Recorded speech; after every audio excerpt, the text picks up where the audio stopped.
ఈ వివాహ సంబంధాన్ని చేసినట్లయితే దానివల్ల వచ్చే పుణ్యం అనంతమని చెప్పి నేను మీ అందరికీ మనం చేసుకుంటున్నాను.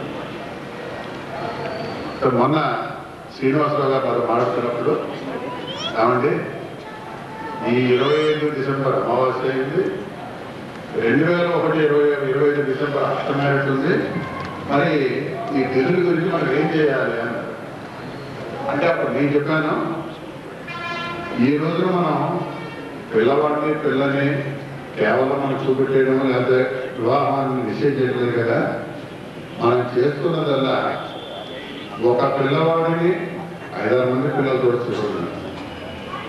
ఈ ఏర్పాటు కనుక మనం చేయకపోయినట్లయితే నిజంగా ఒక పిల్లవాడు 6 అమ్మాయిని చూడాలంటే ఒక అమ్మాయి విశాఖపట్నంలో ఉంటుంది, ఒక అమ్మాయి మెడ్రాస్లో ఉంటుంది, ఒక అమ్మాయి కాకినాడలో ఉంటుంది.